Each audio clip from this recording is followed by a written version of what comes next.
ہاں، ایسا ہوتا ہی نہیں ہے کہ اس دنیا میں آ کے مرشد کی محبت سیکھے۔ جب ایمان ازلی ہوتا ہے تو مرشد ازلی کیسے نہیں ہوگا؟ ایمان جو مرشد دے رہا ہے، جو دے رہا ہے چیز وہ ازلی ہے، تو دینے والا ازلی کیسے نہیں ہوگا؟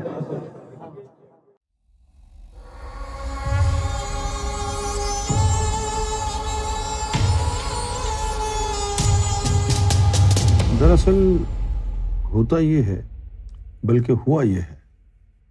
اب یہ بات سننے کے بعد آپ کا ذہن کلیئر ہونا چاہیے۔ اگر یہ بات سمجھ میں نہیں آتی ہے تو اس کا مطلب ہے کہ آپ کا دماغ خراب ہے، اور کوئی بات نہیں۔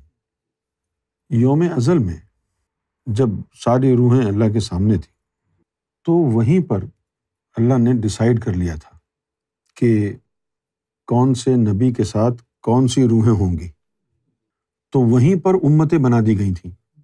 اسی لیے حضور نے کہا تھا میں یہاں آنے سے پہلے بھی نبی تھا۔ وہیں عالم ارواح میں ہی امتیں بنا دی گئیں، اور پھر جو امتیں بنا دی گئی تھیں اب وہاں تو صرف روح تھی، صحیح ہے؟ تو ان روحوں کو جو نبی ان کے لیے مقرر کیا، ان روحوں کو اس نبی کے ساتھ رکھا۔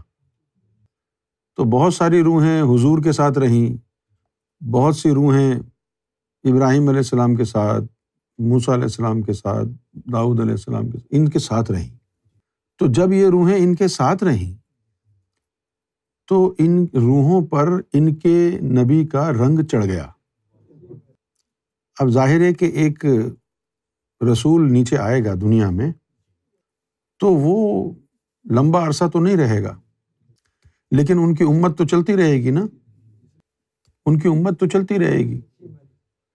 اب یہ وہ تعلیم ہے کہ جس تعلیم کی وجہ سے انسان کو حقیقی جو آگاہی ہے، نالج ہے، وہ مل جاتی ہے، اور جس کے پاس یہ تعلیم ہوتی ہے پھر وہ ظاہری لوگوں کی باتوں پر کان نہیں دھرتا، کہتا ہے یہ سب بکواس ہے۔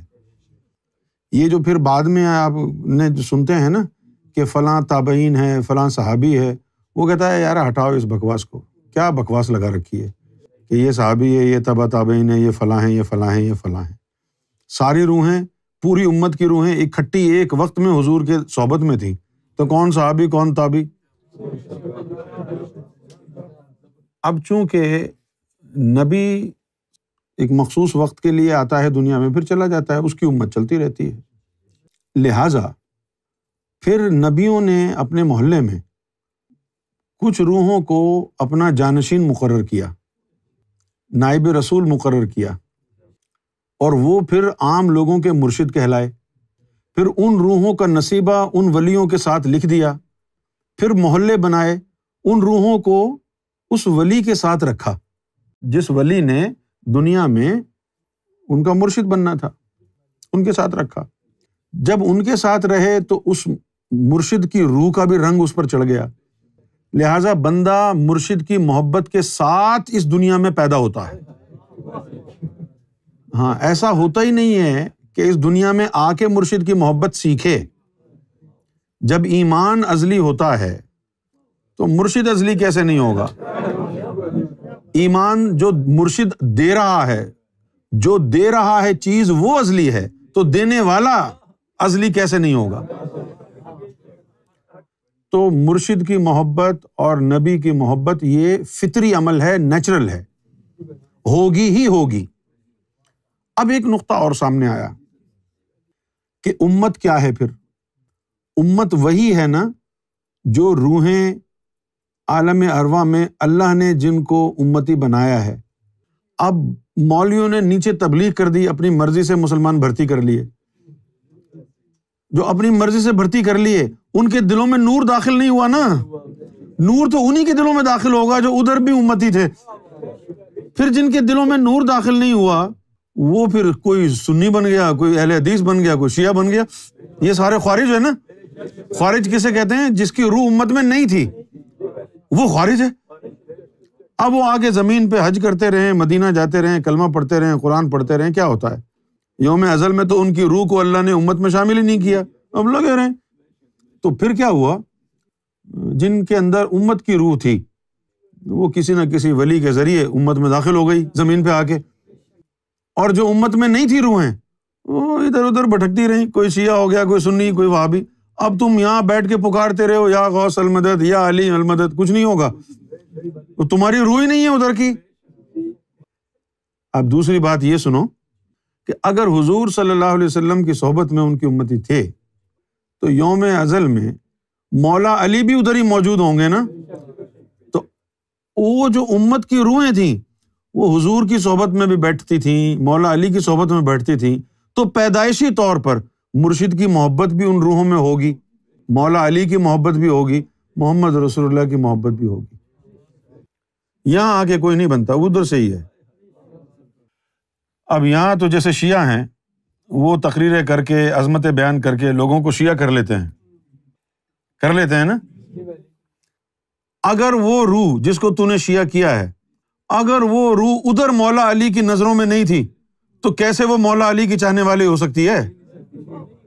بس یہی جھگڑا ہے عالموں کا فقیروں کا۔ عالم ادھر شور مچاتے رہتے ہیں، عظمتیں بتاؤ، عظمتیں بتاؤ، عظمتیں بتاؤ، کرامتیں بتاؤ، پھر کہتے ہیں جی تو بھی شیعہ، تو بھی شیعہ، تو بھی شیعہ۔ لیکن حقیقت کیا ہے؟ مولا علی کی محبت اسی کے دل میں ہوگی، محمد رسول اللہ کی محبت اسی کے دل میں ہوگی، مرشد کی، ولیوں کی، اہل بیت آل رسول کی محبت اسی کے دل میں ہوگی جو عالم ارواح میں ان کے ساتھ چپک کے رہتا تھا، اس دنیا میں آنے سے پہلے بھی ان کے ساتھ تھا۔ اور اگر ادھر ساتھ نہیں تھا تو لاکھ تم مولا علی کے نعرے لگاؤ، خوارج ہو تم۔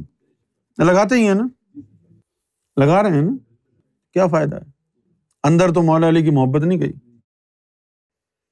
کیسی تعلیم؟ کوئی جھٹلا سکتا ہے؟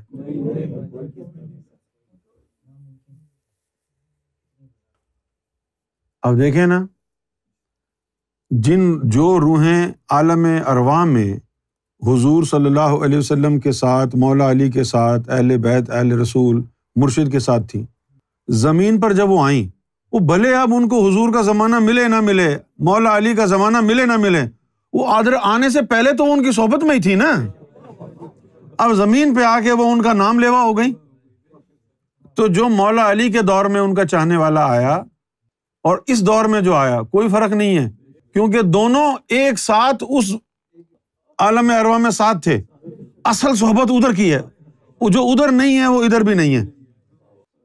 اب بتاؤ کون صحابی ہے؟ کیا ضرورت ہے صحابی ہونے کی؟ جو حضور کی روح کی صحبت میں رہا ہو، مولا علی کی روح کی صحبت میں، مرشد کی روح کی صحبت میں رہا ہو، وہی اصل مومن اور وہی امتی ہے نا۔ اور اگر وہ صحبت ہے تو نیچے ملے نہ ملے خیر ہے، کیا فرق پڑتا ہے؟ یہ تو مولویوں نے ایسے ڈھونگ رچا رکھا ہے صحابی شہابی کا۔ قرآن میں کہیں نہیں لکھا صحابی، سارے مومن لکھا ہے قرآن میں۔ پتہ نہیں کیوں لوگ پیچھے پڑے رہتے ہیں صحابہ اکرام صحابہ اکرام۔ قرآن میں کہاں لکھا ہے صحابہ اکرام؟ قرآن میں تو صرف مومن لکھا ہوا ہے۔ جہاں بھی خطاب ہوا ہے مومنوں سے ہوا ہے، کیونکہ مومن ہر دور میں ہوتا ہے۔ لوگوں نے کہا یہ صحابی کا مرتبہ سب سے بڑا ہے، کدھر سے؟ قرآن میں کہاں لکھا ہے؟ قرآن میں تو مومن کا لفظ آیا ہے۔